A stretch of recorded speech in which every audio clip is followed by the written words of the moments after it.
안녕하십니까? 한국장애인단체 총연합회 2023년 3월 셋째 주, 넷째 주 주간 핫이슈를 전해드립니다. 첫 번째 소식입니다. 한국장애인단체 총연합회는 10일 발표한 성명서를 통해 정부는 제6차 장애인정책 종합계획 민관합동 추진단을 구성하라고 요구했습니다. 이번 6차 계획에 장애인계에서 요구한 장애인 정책조정위원회 상설화와 대통령 직속기구로의 승격하는 문제, 개인 예산제 등이 담긴 것을 환영한다며 특히 장애인연금 인상, 발달장애인 돌봄 확대, 활동 지원 대상자 확대, 급여 중 10% 이내에서 필요한 공공 민간 서비스 구매에 활용하는 것을 장애인 선택권으로 할 수 있도록 개인 예산제를 도입한 것은 매우 고무적이라고 평가했습니다. 그러면서도 장애인 건강권 보장은 전문 기관을 늘린다고 해결될 문제가 아닌데도 상당 부분 현재 시행 중인 사업에 점진적 양적 확대하는 수준에 그쳤다며 정보 화열과 빈곤층 해소, 고용률 확대 등의 목표가 현 수준에서 조금 해소될 수 있는 방안 제시에 그친 점은 너무 아쉬운 일이라고 밝혔습니다. 또 시범 사업이나 연구로 구체적인 안을 만든다는 방향은 해당 계획이 차기 정부에 맡겨질 가능성이 높다는 것이라고 밝혔습니다. 또한 장애인 당사자와 협의하면서 계획을 구체적으로 이행하기 위해서는 민관협의체인 종합계획추진단을 구성해 정기적 협의와 모니터링을 통해 추진해야 한다며 특히 장애인 권리협약 이행을 위해서는 당사자 참여가 매우 중요함을 강조하고 싶다고 덧붙였습니다. 3월 10일 소셜포커스 기사입니다. 두 번째 소식입니다.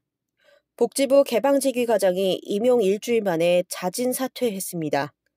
20일 보건복지부에 따르면 복지부 장애인정책국 김치훈 장애인 권익지원과장은 이날 오전 건강상해 이유로 사직서를 냈습니다. 하지만 부적격 인사 비판이 부담으로 작용했다는 게 중론입니다. 실제 김치훈 과장 인사가 발표되자 장애계 등의 비판이 잇따랐습니다. 장애인단체 50여 곳이 규탄 성명을 내고 임용 철회를 요구했습니다. 이들 모두 장애인 당사자 원칙 파괴와 편향된 정치 성향을 문제 삼았습니다.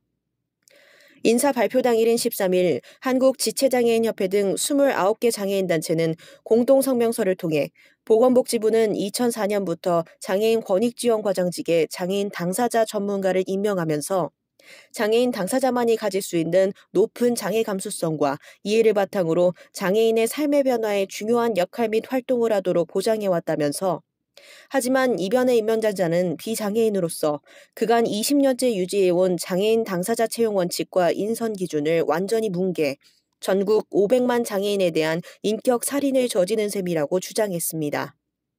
이튿날 장애인 탈시설 범사회복지대책위원회도 성명서를 내고 김치훈 장애인권익지원과장은 전국 장애인 차별철폐연대와 함께 장애인 거주시설 입소 금지, 정원 감축, 신규시설 설치 금지 등을 추진했으며 무연고 발달장애인들의 본인 동의 없는 퇴소를 진행했다가 지난해 7월 인권위 행정심판위원회로부터 장애인 학대 판결까지 받았다며 현재 거주시설을 혐오시설로 낙인 찍고 없어져야 할 곳으로 몰고 가는 전장현 밑에서 부역했던 사람에게 장애인 거주시설의 지원 및 육성을 총괄할 장애인 권익지원과장 자리를 맡기는 건 끔찍한 일이라고 밝혔습니다.